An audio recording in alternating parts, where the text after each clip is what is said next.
সমবায় ভোটে কাঁথিতে ব্যাপক উত্তেজনা। আয়ুর্বেদ কলেজে সিপিআইএম এর ক্যাম্প ভাঙচুর। তৃণমূলের বিরুদ্ধে অভিযোগ সিপিআইএম এর, অভিযোগ অস্বীকার তৃণমূলের।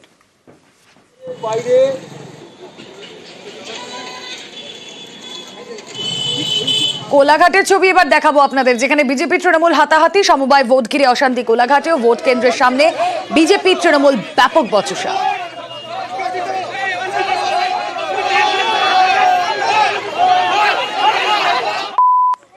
এবার কাঁথির ছবি দেখাচ্ছি। সমবায় ব্যাংকে ভোট ঘিরে উত্তেজনা। রামনগরের ছবি।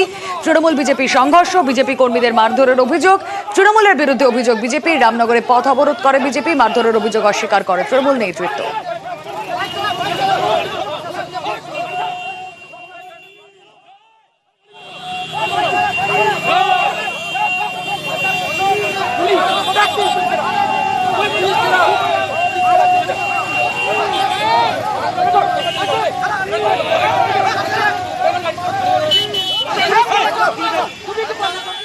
এবার দেখুন ছবি। আবর্জনা ফেলছেন স্থানীয় বাসিন্দারা।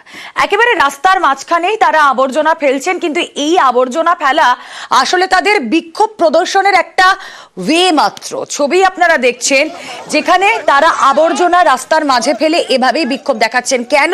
তার কারণ এখানে দীর্ঘদিন ধরে আবর্জনা তোলা হয় না, আর তাই তাদের ক্ষোভ। সেই ক্ষোভের বশবর্তী হয়েই তারা এখানে রাস্তার মাঝে আবর্জনা ফেলে বিক্ষোভ দেখাচ্ছেন। আসানসোলের ছবি আপনারা দেখছেন। বিক্ষোভ আবাসনের বাসিন্দাদের। ঘটনাস্থলে কাউন্সিলরের সঙ্গে বচসা, তৃণমূল কর্মীদের সঙ্গে বচসা, ধস্তাধস্তি। বিক্ষোভকারী তৃণমূল কর্মী ধস্তাধস্তি ছবি দেখছেন আপনারা।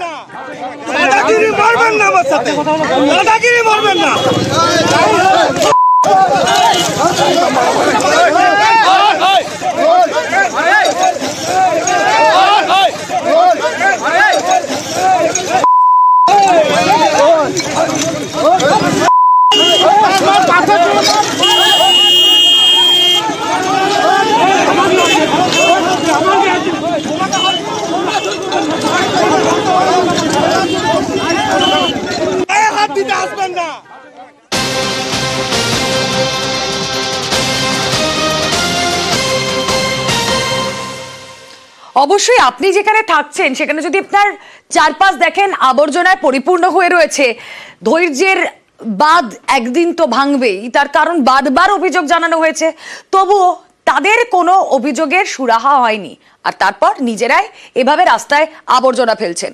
দীপক প্রতিনিধি রয়েছেন, আরো বিস্তারিত আমাদেরকে জানাতে পারবেন। দীপক, তারা এভাবে বিক্ষোভ দেখিয়েছেন ঠিকই, কিন্তু আবর্জনা দীর্ঘদিন ধরে জমে থাকা এটা তো একটা সমস্যা। সে বিষয়ে প্রশাসনের কি তৎপরতা?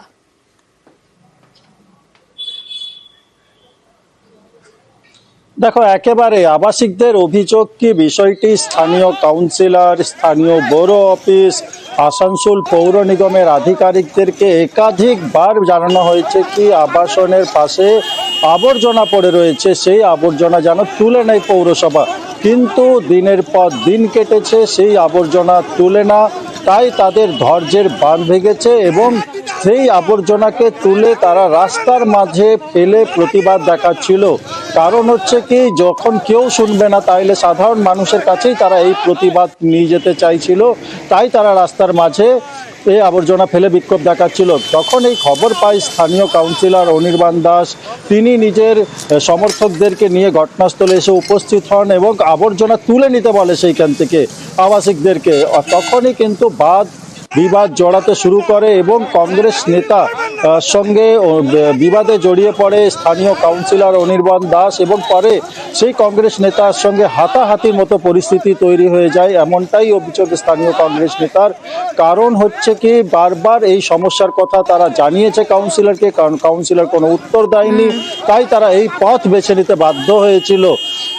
কাউন্সিলরের পাল্টা দাবি কি, তারা অভিযোগ জানানোর নির্দিষ্ট জায়গা রয়েছে, সেই জায়গাতে অভিযোগ জানাতে হবে।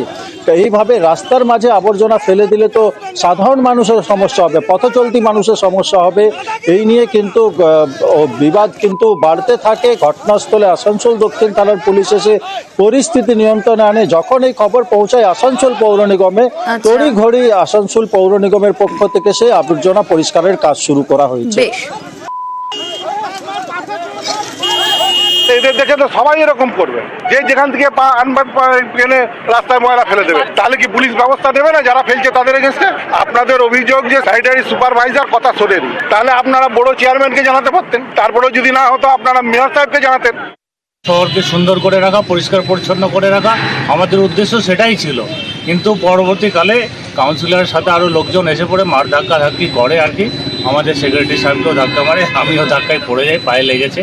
শুনলাম কি ওখানে নাকি পরিষ্কার পরিচ্ছন্ন করেনি গত কয়েকদিন থেকে। আমি খবরটা নিয়ে আমি দেখে নিচ্ছি এখন। আর একটা বিষয় তো রয়েছে, মানুষের স্বভাব তবুও যায় না, তবুও তারা এমন জায়গায় এমন কাজ করবেন যেটা করা উচিত নয়। আর তাই সিসি ক্যামেরা লাগিয়েও কোনো লাভ হয়নি। দেখুন ছবি বর্ধমানের, যেখানে জিটি রোডে ময়লা ফেলা হচ্ছে। ছবি দেখাচ্ছি আপনাদের, বুঝতে পারছেন এটা জিটি রোড, আর এখানেই এভাবে ময়লা ফেলা হচ্ছে। এটা ময়লা ফেলার জায়গা একেবারেই নয়, কিন্তু তবুও বর্ধমানের জিটি রোডে এভাবেই আবর্জনা ফেলার অভিযোগ উঠছে। সিসি ক্যামেরা লাগানো হয়েছে, কিন্তু তাও কোনো রোকটোক করা যায়নি এই ঘটনায়, যেখানে আবর্জনা ফেলতেই থাকেন সাধারণ মানুষ। কিন্তু এবার আবর্জনা ফেললেই মোটা টাকা জরিমানা। বর্ধমানে জিটি রোডের ওপর আবর্জনা ফেললে মোটা টাকা জরিমানা। ছবি দেখুন আপনারা, আবর্জনা জমতে জমতে রাস্তা কিভাবে ন্যারো হয়ে গিয়েছে। বর্ধমান শহরে আবর্জনা নিয়ে দীর্ঘদিনের ক্ষোভ। শরদিন্দু প্রতিনিধি রয়েছেন আমাদের সঙ্গে, আরো বিস্তারিত জানাতে পারবেন। শরদিন্দু, আমি জিটি রোডের ছবিটা দেখছিলাম, যেখানে ময়লা ফেলা হচ্ছে, ময়লা জমতে জমতে রাস্তাটাই সেখানে সরু হয়ে গিয়েছে। সিসিটিভি লেগেছে, সিসি ক্যামেরা লেগেছে, কিন্তু তাতেও তো কোনো সুরাহা হচ্ছে না দেখছি।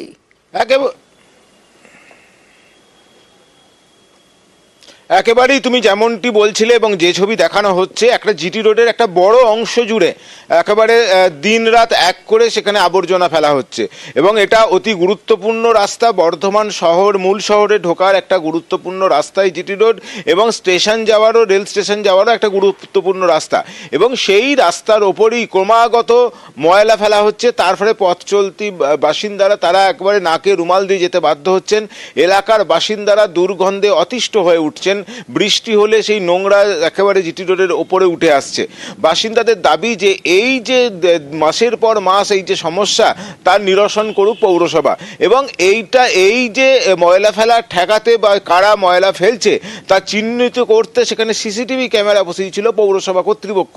কিন্তু দেখা যাচ্ছে সেই সিসিটিভি ক্যামেরা বসানো সত্ত্বেও সেখানে কিন্তু আবর্জনা ফেলা কোনো রকম বন্ধ হয়নি।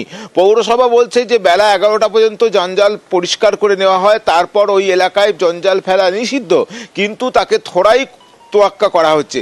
সে কারণেই পৌরসভা এবার সিদ্ধান্ত নিয়েছে যে এবারে যারা আবর্জনা ফেলবে নির্দিষ্ট সময়ের পর তাদের প্রত্যেককে মোটা টাকা জরিমানা করা হবে। এই জরিমানা না করে তারা এই ময়লা ফেলা, আবর্জনা ফেলা বন্ধ করার জন্য সিদ্ধান্ত নিয়েছে। এখন দেখার যে সেই জরিমানা করার পর এই যে আবর্জনা ফেলা তা বন্ধ হয় কিনা। বেশ, বন্ধ হচ্ছে, লোক হাঁটতে চলতে অসুবিধা হচ্ছে। শহরের মধ্যে একটা মেন জায়গা, এখানটা থাকাটা কোনো যুক্তি নেই। ফেলে দিতে হবে, রোজেরটা রোজ ফেলতে হবে। পরিষ্কার করা, পৌরসভার পরিষ্কার করা উচিত। এটা তো পুরসভার দিক থেকে ঠিক করা উচিত, রাস্তাটা যাতে ঠিকঠাকভাবে চলে। আমাদের আবর্জনা করলে তো বিভিন্ন রোগ সংক্রমণেরও ব্যাপার থাকে, হ্যাঁ, তো সেই সমস্ত রোগ সংক্রমণ একটুখানি কম হবে, সেই জায়গাটায় মানে আমাদের দেখা উচিত। ওখানে নজরদারি করার জন্য আমরা সিসি ক্যামেরা লাগিয়েছি আমরা, এবং আমরা মানুষকে বারবার আবেদন করেছি আমাদের ভ্যাট পরিষ্কার হয়ে যাওয়ার পর আমরা ময়লা আবর্জনা ফেলবেন না। 11টার পর আমরা প্রত্যেকটি ভ্যাটে আমরা পরিষ্কার করে দিই। বর্ধমান শহরে শুধু একটা ওই ওভারব্রিজের নিচে একটা ভ্যাট না, প্রায় 40-50টা ভ্যাট আমাদের পরিষ্কার করতে হয়। এরপরও যদি মানুষ না শুনে আমরা বাধ্য হয়ে মিউনিসিপ্যালিটি অ্যাক্ট অনুযায়ী আমরা জরিমানা করব, এটা আমরা সিদ্ধান্ত নিয়েছি আমরা।